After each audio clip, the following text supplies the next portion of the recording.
रामसिंह गेलाक माने मैं माने रियल इन माने रियलिटीत मैं लग पा नासिलो किन्तु आमार थार्ड बड़ो फीचर फिल्म फेस्टिवलर जेतिया माने जुरी हिसाबे आसिलो तेतिया एटा फिल्मत देखिছিলোঁ এখন ফিল্মত তাৰ কমেডি ৰল ফিল্ম আছিল তেতিয়াই মই তাৰ উপলব্ধি কৰিছিলোঁ তাৰ মানে ফিটেং বুলি কৈছে সি কি কন বুলি ফিটেং তাৰ যিটো টেলেণ্ট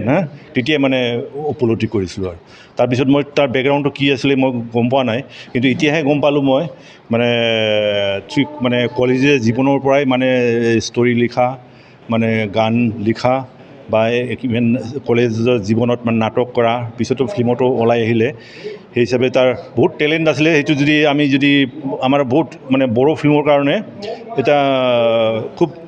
কিবা লষ্ট আৰু হয়তো আশা কৰোঁ মই মানে এই ভগৱানৰ কিবাতে মানে তাৰ মানে খুব ভাল স্থান পায় মই এতিয়া শুনিলোঁ মইতো মই এটা ফিল্মতে দেখিছিলোঁ তেতিয়াই মানে গম পাইছোঁ তাৰ মানে টেলেণ্ট আছে এটা তাৰ যিটো টেলেণ্ট কিন্তু এতিয়া গম পালোঁ মই তাৰ মানে সি মানে কলেজীয়া জীৱনৰ পৰাই মানে একদম গান লিখা মেলা সেইবিলাকত খুব মানে এক্টিভ হিচাপে খুব চিনচিয়াৰলি ডেডিকেটেড হিচাপে এই ভাগ লৈছিলে बिथां रामसिं गेलानि महरगिरियाथ' जोबोद मोजांमोन बर' सावथुनाव जाखांफुनाय मानसिमोन सोदोमस्रिमोन दा बियो जोंखौ नागारना गालांबाय जों बहुद दुखु दाहा थाबाय बिथांनि इतिहासखौ जों खोनानो मोन्दों आरो नुनो मोन्दों प्रेक्टिकेल अन ग्राउन्डआव बिथाङा ग्रेजुवेट मानसिमोन गावनि गोसोजों बायदियै गावनि गोसो बायदियै मोनसे काहानि लिरनो हायोमोन आरो गान लिरनो हायोमोन मोसानो हायोमोन ओमफ्राय जकिं खालामनो कमेडिनि फारसे जोबोद मोजांमोन दा बिथाङा जोंखौ नागारनानै गालांबाय जों बिनि थाखाय बहुद दुखु दाहा दा मा खालामबावनो हयथ' बिथांनि खाफालानो एसेयावनो खोमा दा बे इसोरनि अननायजों जोङो बेखौनो खावलायो आरज गाबो जाहाथे ब्रह्मा विष्णु महेश्वरा जम राजाया गावनि आखाइजों हमनानै बामनानै आलो गोजोनै सोरगोआव लांनानै निबासि मोनो एबा जायगा मोनो सोरगोबास मोनो बेखौनो जोङो